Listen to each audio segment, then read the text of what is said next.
welcome to Astro Analysis. I'm your analyst Swam Siddha, and in this video we are going to talk about the monthly prediction for month of September 2025 for the sign Capricorn. अगर आपकी लग्न राशि मकर है या फिर आपकी चंद्र राशि मकर है तो आप ये वीडियो जनरल गाइडेंस के लिए फॉलो कर सकते हैं. If your ascendant is in Capricorn or if your moon sign is Capricorn, you can follow this as a general guidance. So what do I mean by general guidance? Means like this is just like a transit of the planets that are happening. Like it's not 100% accurate for you. Like this is just a layer of what are the possibilities for you. आपको अगर बहुत सटीक predictions चाहिए then you need to look into your birth chart. आपके पास birth chart नहीं है तो you can go to any website to make a free कुंडली. it will ask you to put your birth place, birth time. so उससे आपको क्या पता चलेगा कि आप जब पैदा हुए थे तो क्या क्या प्लेसमेंट था. तो वो कैसे डिटरमाइन होता है? तो वो डिटरमाइन होता है आपके पिछले जन्म के कर्मों से. अगर आप पिछले जन्म में एक अच्छे इंसान थे, आपने अच्छे कर्म किए थे, तो इस जन्म में आपको अच्छी चीज़ें मिलेंगी. और अगर आप पिछले जन्म में अच्छे इंसान नहीं थे, आपने कुछ बुरे कर्म किए होंगे, तो आपको इस जन्म में अच्छी चीज़ें नहीं मिलेंगी. स्ट्रगल मिलेगा, ऑब्स्टेकल मिलेगा. So even if there are struggles and obstacles, there is still like it should be like your aim to be a good person and do good karms in this life so that the next one is better. So about that, so in this video we are going to talk about your health, your romance, your education, your married life, your career, luck and your business. So let's start. So for the ascendant of Capricorn, आपके द्वितीय घर में राहु है, तृतीय घर में Shani, 6th house में Jupiter, 7th में वीनस डायरेक्टली लग्न पे एस्पेक्ट डालते हुए, 8th में सन मरकुरी एंड 9th में है Mars. So let's start with health. हम लोग फर्स्ट हाउस से देखते हैं. तो फर्स्ट हाउस के लॉर्ड आपके बनते हैं शनि, जो थर्ड हाउस में है, और फर्स्ट हाउस पे एस्पेक्ट वीनस भी डाल रहे हैं. ओके. सो हेल्थ में इस मंथ ऐसा कुछ मतलब बहुत ज़्यादा ख़राब मैं नहीं बोलूँगी, बट सिंस शनि है और थर्ड हाउस में, तो थोड़ा बहुत जैसे अपर बॉडी पार्ट में थोड़ा पेन, जैसे बैक का पेन, यहाँ शोल्डर वगैरह का पेन थोड़ा बहुत रह सकता है आपको. स्किन रिलेटेड माइनर इश्यूज रह सकता है, दैट्स ऑल. सो वो भी 15 सितंबर तक रहेगा. उसके बाद वो भी ठीक हो जाएगा. तो immunity wise, health wise, confidence wise September month will be good. So let's move on to the education. So education आपके लॉर्ड बनते हैं वीनस, जो 7th हाउस में है. 7th house is a good house for Venus, केंद्र house है, तो Venus का प्लेसमेंट अच्छा है. But I think later half of the month Venus will transit into the 8th house. तो 15 सितंबर से पहले, जिससे पहले कि वीनस ट्रांजिट करेंगे, उससे पहले बहुत अच्छा है एजुकेशन के लिए. आपको कुछ exams, admissions, any type of like changes you want to do, try to do it before 15 September, but yeah, like practically sometimes it's not possible.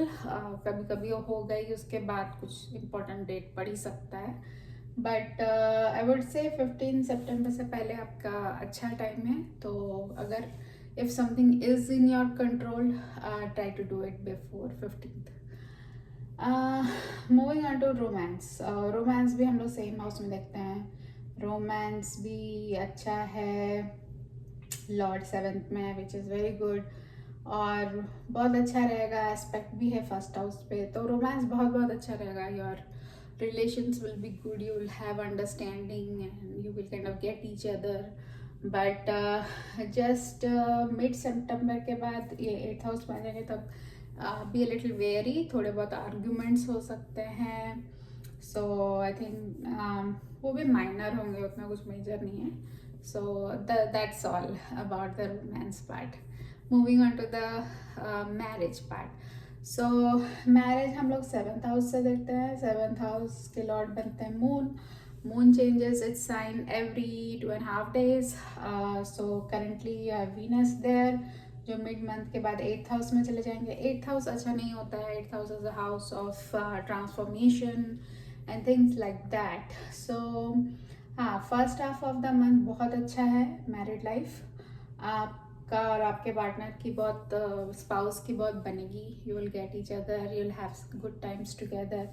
So it will all be good, a good married life. But second half में थोड़ा spouse के health का minor issues कुछ कुछ हो सकता है. So Venus is a कारक of luxury. So if you and your spouse want to plan something, buying some luxury items together, you can go for it. या फिर आप कोई साथ में लग्जरी कुछ एक्सपीरियंस या लग्जरी कोई वेकेशन वगैरह प्लान करना चाहते हैं, तो first half of the month is good for that. And then let's moving on to the 9th house. तो 9th हाउस के लॉर्ड बनते हैं मरकुरी, और मरकुरी यहाँ आने वाले हैं after 15th of September, which is awesome. So 9th Lord अपने ही घर में आ जाएंगे. उससे ज़्यादा कुछ अच्छा हो ही नहीं सकता. So it's like the excellent period if you want to do anything related to the luck. जैसे कि आपको कोई ट्रेडिंग करना है, आपको कुछ बड़े डिसीजन लेना है, कुछ बड़े परचेज करना है, it's excellent period. So wait till 15th of सितंबर, जिसके बाद मरकुरी अपने घर में आ जाएंगे and your luck will be excellent for that period of time जब तक मरकुरी यहाँ रहते हैं, which is like 27-28 days. So during that time भाग्य बहुत अच्छा रहेगा. Moving on to career. So career के लॉर्ड बनते हैं वीनस, जो अभी 7th हाउस में, फिर 8th हाउस में आ जाएंगे. ओके हाँ, तो 8th हाउस में जब आएंगे, मतलब मंथ के सेकेंड हाफ में, आपको बहुत मन करेगा कि चलो मैं देखता हूँ, शायद जॉब वॉब चेंज कर दूँ and all that. But don't do that. Like hold on, जहाँ पे भी आप हैं ट्राई टू वहीं अभी के लिए वहीं रहिए. मतलब the time is not the best, तो try to hold on to the job you already have. So उस like other than that, like जब तक 7th हाउस में है वीनस, तब तक जो मतलब first half of the September है, करियर बहुत अच्छा है. आपका मन लगेगा काम में, आप काम करेंगे, और मतलब कोई ऑब्स्टेकल्स नहीं होगा in the work place. Your work will be easily done. So that's about the career. And career, या मार्स भी आ रहे हैं करियर में, आई थिंक. हाँ, मार्स भी यहाँ मूव हो जाएंगे. सो ओके, मार्स करियर में actually not that bad. Mars competitive बनाते हैं, बट थोड़े बहुत आर्ग्यूमेंट्स से आप बचने की कोशिश कीजिए. कुछ ज़्यादा एग्रेसिव अपना टोन को थोड़ा मॉनिटर कीजिए. बहुत ज़्यादा एग्रेसिव टोन मत यूज़ कीजिए at work. I think that's all for work.